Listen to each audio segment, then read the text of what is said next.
Bienvenue à tous et merci d'être restés avec nous. Vous n'allez pas tarder à retourner pianoter, soit sur votre ordinateur, soit sur votre tablette, que vous soyez à la maison ou au bureau. C'est devenu un outil incontournable. Vous stockez vos données personnelles et professionnelles. Mais imaginez que toutes ces données deviennent totalement inutilisables à cause d'un virus informatique. Et là, c'est le drame. Alors pour éviter d'en arriver là, notre expert va vous donner des conseils, de précieuses astuces. Si vous avez des questions à lui poser, vous pouvez évidemment nous appeler en direct au 0800 3x0 900 ou alors nous écrire sur Facebook. Lisa, vous veillez. Je veille, mais rien ne se passe pour l'instant. Donc s'il vous plaît, voilà, si vous avez un avis, effectivement, il y a un petit post sur la page France 3 via Steel. Donc posez-nous vos questions. Tout de suite, rencontre avec notre expert.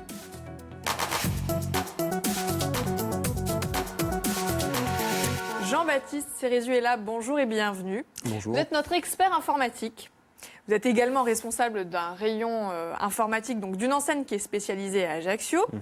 Et vous êtes là pour nous dire tout sur les virus et les logiciels malveillants. Alors, de quoi parle-t-on lorsqu'il est question de virus informatique ? Alors, quand on parle d'un virus informatique, on parle d'un programme qui a été en fait simplement introduit dans le système informatique et qui perturbe, au moins pire des cas, le système de fichiers de l'outil informatique. Donc, c'est-à-dire que on va soit créer un dysfonctionnement sur le fonctionnement global, soit carrément faire un blackout du système pour que le système devienne inutilisable. Donc c'est l'ordinateur qui devient totalement inutilisable. Tout à fait. Tout à fait. Oui, Lisa. J'ai une question avant même de commencer l'émission. Jean-Baptiste, alors il y a deux façons, alors il y a deux, je ne sais pas comment on appelle ça, mais il y a le PC et le Mac. On dit que sur une des deux, on n'a pas de virus. On ne peut pas en avoir. Est-ce que c'est vrai à 100%? Alors, pas à 100%. En fait, ce n'est pas réellement le cas parce que dans les virus, il n'y a pas que les virus, il y a d'autres systèmes pour infecter les machines. Un Mac, lui, va être moins sensible. Par contre, comme tout système, il y a forcément une faille. Donc on aura tendance à avoir ce qu'on appelle plus des malwares que du virus à proprement parler. Ou alors, si on a un virus, c'est que vraiment, on l'a cherché. D'accord. Voilà.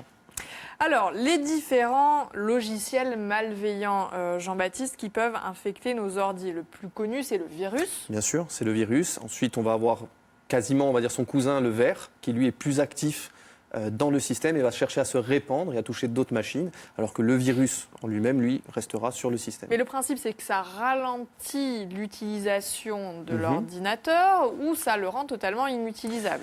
On va dire que ça le ralentit et petit à petit, ça le rend inutilisable. Mais ça le ralentit des fois d'une telle façon que réellement, même si l'ordinateur s'allume, il va mettre 1000 ans à s'allumer, il va mettre 1000 ans à lancer les applications. Et à ce moment-là, on va se rendre compte qu'il y a un problème, effectivement.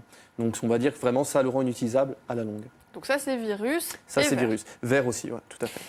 Il y en a d'autres dont l'objectif est un petit peu différent. Je pense par exemple au spyware. Le spyware. Alors, le spyware, lui, va espionner le système, va espionner le comportement de l'utilisateur, va regarder sur quel site va l'utilisateur, quel type de documents il va ouvrir, et ainsi de suite, pour récolter des informations et les ramener donc à l'expéditeur. Voilà, globalement. D'accord, donc ça sert à nous espionner. Le premier sert à rendre l'ordinateur inutilisable. Tout à fait. Le cheval de Troie. Alors le cheval de Troie, c'est, alors comme son nom l'indique, hein, on connaît bien l'histoire du cheval de Troie, je pense, va rentrer par l'action de l'utilisateur. C'est l'utilisateur qui va cliquer. Il va cliquer pensant que c'est quelque chose de normal. Donc on va lui dire qu'il a gagné à une loterie. Il va regarder. Tout à fait. Voilà. Il peut avoir. Exactement. Il peut avoir toutes sortes de bonnes nouvelles. Et quand il va cliquer dessus, il va se retrouver infecté malgré lui. Alors on s'en rend pas compte de suite. C'est comme le spyware. On va pas forcément s'en rendre compte. C'est le but. D'ailleurs, c'est vraiment la discrétion. À l'inverse du ver et du virus. D'accord. Voilà. Donc même principe, on va nous espionner, prendre nos données. Oui, mais quel est le but pour le programmeur d'envoyer ces virus-là et de rendre l'ordinateur d'une personne lambda inutilisable? Alors en fait, concrètement, comparé on va dire, aux légendes urbaines, le but n'est pas juste de casser la machine, le but est de récolter des données. Alors à l'époque, un virus allait pour pirater tout un système, une entreprise et autres, pour justement après réclamer soit des sous, soit... différentes choses. Aujourd'hui, c'est pour récolter des données. Avec un ordinateur, qu'est-ce qu'on fait? On va sur ses comptes bancaires, on fait des achats en ligne, on se connecte à ces données sur le cloud, et tout ça, ce sont des données importantes. Ça peut être même juste, on va dire, une liste de clients, et ça se revend à prix d'or. Donc voilà ce que viennent chercher les pirates informatiques, entre guillemets. Il y a une tendance, d'ailleurs, en ce moment, qui est d'espionner les PME. Bien sûr. Le principe, c'est de prendre en otage les données de Tout l'entreprise. à fait, c'est ce qu'on appelle les ransomware, c'est-à-dire qu'en fait ça fonctionne par rançon. Un jour vous allez être sur un site où vous allez ouvrir un mail, généralement c'est par mail que ça arrive, et on va avoir un écran noir avec un numéro de téléphone qu'il faut appeler en disant voilà, il faut appeler ce numéro, vos données ont été cryptées, ou vos données risquent d'être effacées au bout de tant de temps si vous n'appelez pas ce numéro, et là il faut payer. Et là, c'est l'angoisse C'est l'angoisse, des c'est patrons de l'angoisse. PME. De patrons de PME et des techniciens, parce qu'il y a des responsables réseau des différentes PME qui se retrouvent complètement démunis, parce que bien souvent, chaque donnée est cryptée d'une manière particulière. Donc, ce n'est pas propre à chaque virus, quoi. C'est vraiment à chaque piratage, quoi. Et alors, on parle aussi de phishing. Alors, le phishing, c'est autre chose. Ça ne va pas faire spécialement de mal à l'ordinateur. Justement, ça aussi, on ne s'en rend pas spécialement compte. Mais c'est, voilà, on va recevoir un mail. On va nous dire que, par exemple, c'est notre note d'électricité qui a explosé, un problème avec notre compteur d'eau, la banque qui nous dit qu'on a besoin de changer ses mots de passe. Donc, on va cliquer dessus, pensant que c'est le bon organisme. Sauf qu'en fait, ce n'est pas le bon organisme. Ce n'est pas, pour citer juste comme ça, EDF ou Oui. voilà. C'est vraiment... Ou Pôle emploi. Ou Pôle emploi. Mais par exemple, il y a eu aussi, à une époque, avec Pôle emploi, où on va cliquer pour s'identifier. En fait, on va rentrer le nom, le mot de passe, des identifiants. Ça peut être son RIB pour, soi-disant, recevoir un virement. Et c'est là Et que... ce n'est pas le cas du tout. Alors Jean-Baptiste, vous parlez du mail, mais comment est-ce que l'ordinateur peut être infecté par un virus ou un autre logiciel malveillant ? Alors, il y a Qu'est-ce plusieurs qu'on fait sources. mal ? Alors, qu'est-ce qu'on fait mal ? C'est vrai que dans un premier temps, c'est à l'utilisateur réellement d'être vigilant. Le problème, c'est que l'utilisateur n'a pas forcément toutes les infos. C'est pour ça que nous sommes là. Donc voilà, c'est simplement ce qu'il faut faire, c'est dans un premier temps la vigilance et surtout s'équiper d'un antivirus. Quand on dit s'équiper d'un antivirus, c'est d'un antivirus qui est sur le marché. Pas d'antivirus gratuit, pas de logiciel gratuit, parce que tout simplement, le logiciel gratuit fait le travail de ce qui est gratuit. C'est-à-dire qu'au bout d'un moment, les développeurs... Ils ne vivent pas d'amour et d'eau fraîche, ils ne mangent pas que des cacahuètes tous les jours. Donc qu'est-ce qui se passe ? On a besoin de récolter des informations. Donc des fois, certains antivirus sont en fait à eux-mêmes des virus. Voilà, c'est un peu comme ça. Il y en a que ça vraiment fonctionne. à tous les prix, par contre. Alors, Pas gratuit, on a compris, mais est-ce qu'il y a un qui n'est pas très onéreux ? Ça suffit ? Voilà, alors le plus cher n'est pas le plus efficace. D'accord. Bien souvent, le plus cher va être une suite complète, on va vous promettre monts et merveilles, mais ça va avoir tendance à ralentir le système. Parce qu'un antivirus se lance au démarrage. Quand il se lance au démarrage du système d'exploitation, il prend une ressource, donc de la mémoire vive. Et à ce moment-là, ça peut ralentir le système. Donc un antivirus léger, performant. Donc il faut demander conseil. Par exemple, chez nous, on a tendance à conseiller certains antivirus plus que d'autres parce qu'on les a testés, parce qu'on les a éprouvés et qu'on sait ce qu'ils valent réellement sur le marché. Alors quelle garantie offre un antivirus payant ? La protection contre toutes les entrées en termes de virus, phishing, spyware, malware, mais surtout une mise à jour. Bien souvent, les virus sont tout le temps renouvelés. On a différentes versions d'un seul et même virus. Donc, ce qu'offre un antivirus payant, c'est une réelle mise à jour de la base des données. D'accord. Mais alors, comment on va choisir son antivirus pour protéger son ordinateur ? J'imagine qu'un professionnel ne va pas avoir les mêmes exigences qu'un particulier. Alors, un professionnel, lui, sa protection réellement va être faite sur le réseau, sur l'entrée réseau. Donc, ça va plus Qu'est-ce que vous appelez l'entrée réseau ? L'entrée réseau, ça va être tout ce qui transite entre l'Internet et le local. D'accord. Donc, réellement, il faut faire cette différence. Il faut protéger la porte d'entrée. Voilà. On va protéger les autres portes, bien évidemment, mais la porte d'entrée, c'est celle qui doit être le plus sécurisée. C'est pour ça qu'ils utilisent ce qu'on appelle des firewalls. Voilà. Alors, qu'est-ce qu'un firewall ? C'est un pare-feu. Donc là, rien d'extraordinaire. Ça évite des entrées-sorties sans autorisation.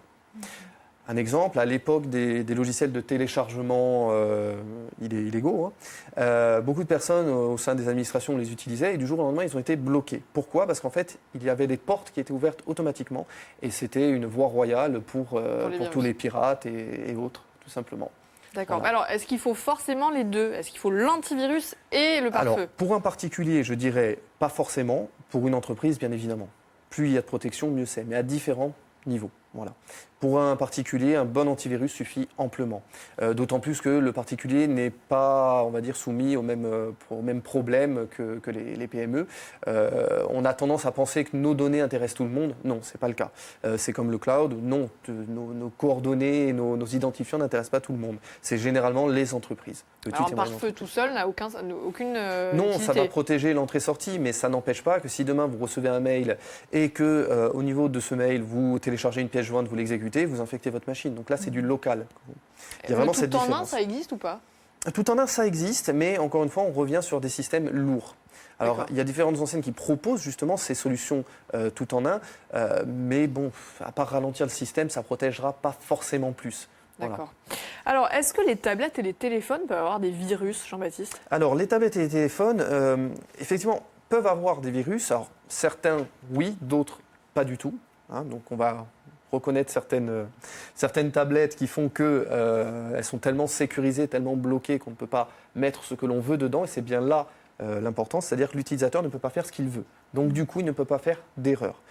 Par contre, il y a d'autres systèmes d'exploitation qui équipent d'autres tablettes qui, eux, sont sensibles à l'action de l'utilisateur. Donc, encore une fois, on est sur une page web, on reçoit, voilà, votre appareil a été infecté par 146 virus, je ne sais pas pourquoi.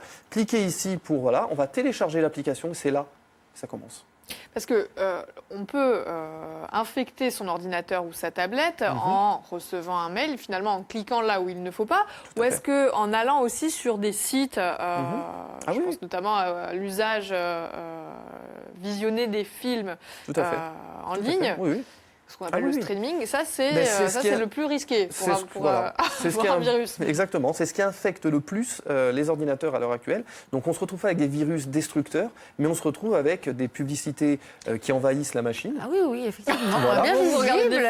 Voilà, de tout type en plus. Donc c'est vrai que voilà, ça peut être choquant parce que forcément c'est pas pour tout public et ces publicités inondent le système d'exploitation et le navigateur. Ça vous change le moteur de recherche. Ah ouais. On a l'habitude de passer par généralement 3 grands moteurs de recherche. Ça impose le moteur de recherche et on ne peut pas les supprimer comme ça. Ça, c'est comme ça qu'on s'en aperçoit. Ah oui, tout à fait. Oui. Quand on va sur, par exemple, un navigateur standard et qu'on se retrouve avec 20 000 publicités et un navigateur on n'a pas du tout voulu, là, c'est un indice. Voilà. D'accord. Alors, est-ce qu'on peut, ce sera la dernière réponse, nettoyer son ordinateur s'il a été infecté? Alors, on peut le nettoyer, mais pas seul. Parce que tout simplement, il faut mettre l'ordinateur dans un état bien particulier pour que l'antivirus, l'anti-malware et autres fonctionnent parfaitement. C'est-à-dire qu'en le mettant dans cet état, on met les virus en sommeil. D'accord. Alors, si on s'en aperçoit, surtout, on ne touche plus à rien?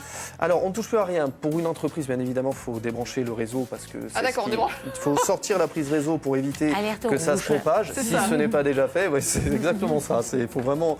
Bon, mais généralement, c'est bien contrôlé. Pour le particulier, éteindre l'ordinateur n'amène à rien. Il faut l'amener chez un spécialiste. Voilà. Ce sera le mot de la fin. Merci beaucoup, Jean-Baptiste. Merci, Lisa. Merci. Demain, à votre place, on va recevoir un autre expert. Lui connaît tout sur les oiseaux. On va vous expliquer comment bien choisir son animal de compagnie. Demain, évidemment, émission spéciale GFCA. Et puis ce soir, votre rendez-vous pendant le 20h avec Philippe Martinet. À demain, bon après-midi, ciao.